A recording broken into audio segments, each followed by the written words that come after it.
మా బాబుకి మ్యాగీలాగా ఉండే ఇష్టమైన టిఫిన్ సేమియా ఉప్మా. తన రూమ్లో హెల్దీ అండ్ టేస్టీగా ఇన్స్టెంట్గా చేసుకునేలాగా నేను ఇలా ప్రిపేర్ చేసి ఇచ్చాను.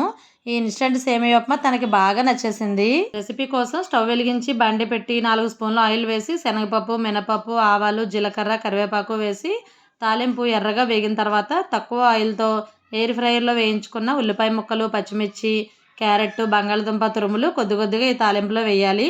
ఇవన్నీ ముందుగా బాండీలో కూడా వేయించుకోవచ్చు. కొద్దిగా నూనె ఎక్కువ పడుతుంది. తర్వాత ఒక అర కేజీ మంచి క్వాలిటీ సేమియాని వేసి మొత్తానికి సరిపడా 2 స్పూన్ల సాల్ట్ వేసి సన్నని మంట పైన ఒక 10 నిమిషాల పాటు వేయించుకోవాలి. చల్లారిన తర్వాత ఇలా జిప్లా కవర్లో పెట్టి ఇస్తే పిల్లలకి ఇచ్చేస్తే నెల 2 నెలల వరకు ఫ్రిడ్జ్లో పెట్టకుండా బయటనే స్టోర్ చేసుకోవచ్చు. రైస్ కుక్కర్లో కానీ స్టవ్ మీద కానీ ఒక గ్లాస్ ఈ మిక్స్కి ఒక గ్లాస్ వాటర్ పోసి మరిగిన వెంటనే ఇన్స్టంట్ సేమియా మిక్స్ వేసి మూత పెట్టి ఒక 5 నిమిషాలు ఉడికిస్తే సరిపోతుంది. చక్కగా వెజిటబుల్స్తో టేస్టీగా ఉండే సేమియా ఉప్మా రెడీ అయిపోతుంది.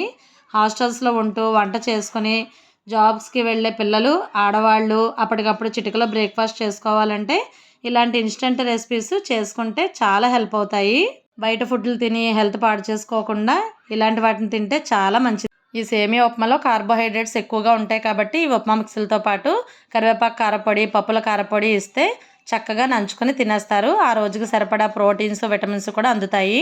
ఇంకా మా బాబుకి నేను చేసి ఇచ్చిన కట్టు పొంగలి, పెసరరవ్వ ఉప్మా, ఇన్స్టంట్ చట్నీ మిక్స్, పప్పుల కారపొడులు రెసిపీస్ అన్నీ కూడా ముందు వీడియోస్లో ఉన్నాయి. కావాల్సిన వాళ్ళు ఒకసారి చెక్ చేయండి. వీటితో పాటు మా బాబుకి ప్రోటీన్ కోసం స్ప్రౌట్ చేసుకోవడానికి పెసలు, స్నాక్స్లకు తినడానికి ఇంట్లో చేసిన పాప్కార్న్, వేయించిన పల్లీలు ఇలాంటివన్నీ రెడీ చేసి పార్సిల్ పంపించేశాను. అక్కడ మన పిల్లలు ఎంత ఉద్యోగాలు చేసినా ఆరోగ్యంగా ఉంటేనే కదా మనం ఇక్కడ హ్యాపీగా ఉండేది. వీడియో నచ్చితే లైక్ చేయండి.